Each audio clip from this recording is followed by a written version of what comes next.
تھا کہ لکڑہارے کی بیوی پر بادشاہ کی نظر پڑ گئی.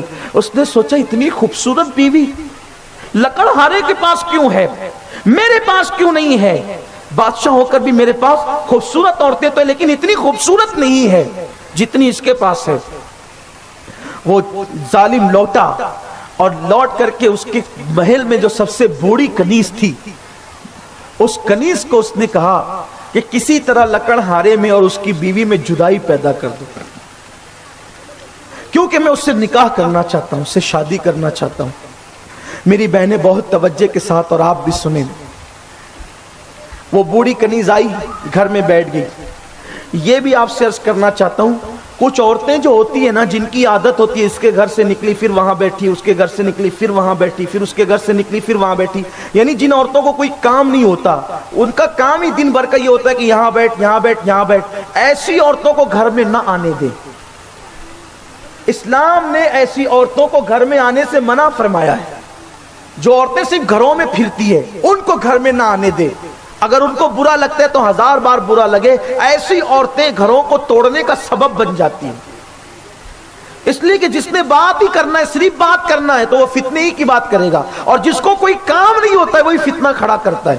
کام والا انسان کبھی فتنہ نہیں کرتا, ہمیشہ رکامہ انسان فتنہ کرتا ہے. فضول کا کام وہی کرتا ہے جس کو کام نہیں ہوتا, جس کے پاس ٹائم ہی ٹائم ہوتا ہے, ورنہ جس کو کام ہو اس کے لیے کوئی ضرورت ہی نہیں ہے فتنے کی. تو ایسی عورتیں بہت فتنہ پیدا کرتی ہے, بہووں میں, بہنوں میں, بھائیوں میں.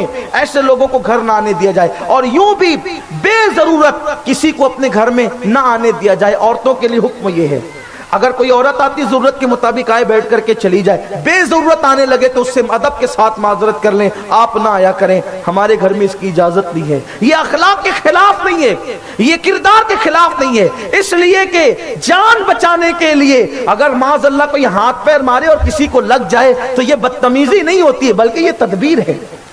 اس لیے ایسی عورتیں وہ بستیوں میں بہت ہوتی ہے جو ادھر بیٹھی ادھر بیٹھی ادھر بیٹھی فتنہ پیدا کرتی ہے. اور میں تو یہاں تک جانتا ہوں کہ ہمارے شہر کے اندر جو لوگ معاذ اللہ زنا کے دلال ہیں, انہوں نے ایسی عورتوں کو نوکری پہ رکھا ہے کہ جاؤ اور لڑکیوں کو ورگلا کر کے معاذ اللہ ان کو غلط کاموں کے لیے تیار کرو. اس لیے ایسے لوگوں سے ہمیں ہوشیار رہنا ہوگا, ایسے بدبختوں سے ہوشیار رہنا ہوگا, اور اپنے سماج کو بچانے کی کوشش کرنا ہوگا.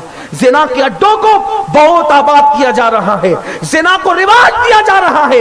بستیوں کے اندر استغفر اللہ الیاذ باللہ گھروں کے اندر زنا کے اڈے بنے ہیں. کل تک کے لوگوں کو زنا کرنے کے لیے کہیں اور جانا پڑتا تھا, آج تو وہ ساری چیزیں لوگ بستیوں کے اندر فراہم کرتے ہیں. ہم دیکھ کر بھی آنکھوں کو بند کیے ہوئے ہیں. یاد رکھنا مسلمانوں, کسی گناہ کو دیکھ کر کے آنکھ موچنے والا قیامت کے دن اسی طرح اٹھے گا جیسے کہ وہ گناہ کرنے والا ہے. ہمیں اپنے سماج کو ہر برائی سے پاک کرنا ہوگا, چاہے اس کے لیے ہمیں کتنی بڑی قربانی دینی پڑے. وہ بوڑھی کنیز آئی اور آنے کے بعد کہا اتنی غربت میں زندگی گزار رہی ہے بی بی آپ. اس نے کہا کیا کروں, قسمت ہے لکڑہارے کی بیوی جو. کہا تم اتنی خوبصورت ہو, اگر تم چاہو تو تم کسی بادشاہ کی ملکہ بن سکتی ہو. اس نے کہا لیکن کون بادشاہ مجھے کرے گا. کہا کہ میرا بادشاہ تمہیں کر سکتا ہے اگر تم اس لکڑہارے کو چھوڑ دو. اس ظالم عورت نے غریب شوہر کے ساتھ یوں بے وفائی کی, دولت کی لالچ میں آ کے اس نے فیصلہ کیا کہ میں نے اپنے شوہر کو چھوڑ دینا ہے.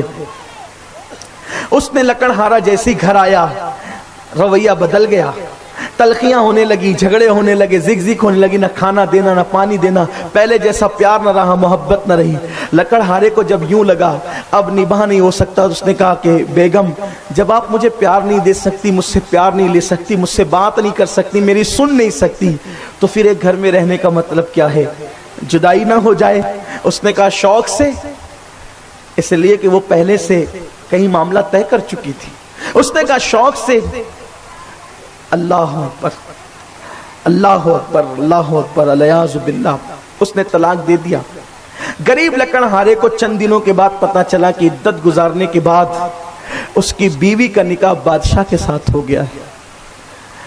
بادشاہ کی کنیزوں نے اس کو خوبصورت لباس پہنائے, قیمتی لباس پہنائے, اور اس کو بادشاہ کے حجرے میں پہنچایا. بادشاہ جیسے حجرے میں پہنچا,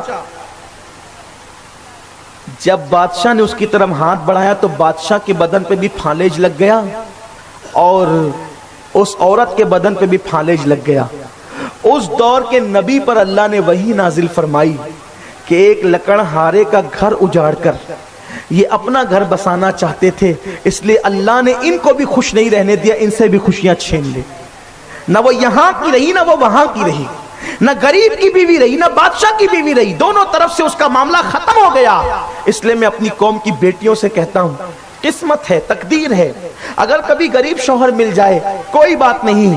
کیا سیدہ فاطمہ الزہرا نے غربت میں زندگی نہیں گزاری؟ تمہارے پاس تو بہت مال ہے.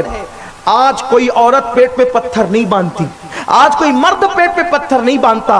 اے خاتون جنت کی کنیزوں، سیدہ فاطمہ نے 4 پتھر پیٹ پہ باندھے، 3 پتھر پیٹ پہ باندھے.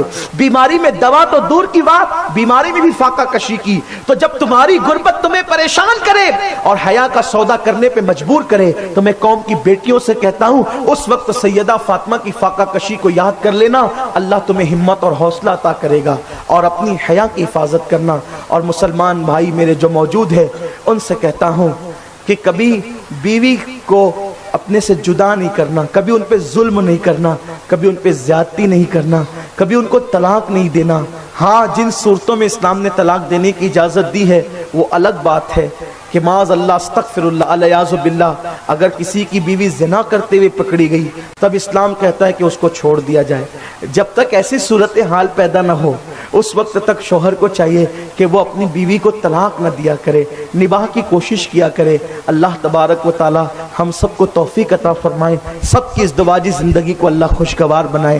جو قوم کی بیٹیاں اور بیٹے خوشیوں سے محروم ہے ازدواجی زندگی کی، اللہ سب کے لیے اچھے رشتوں کا انتظام فرمائے، سب کو ازدواجی زندگی کی خوشیاں نصیب فرمائے. دوران گفتگو اگر کوئی غلطی ہو اللہ معاف فرمائے. وما علینا الا البلاغ. السلام علیکم.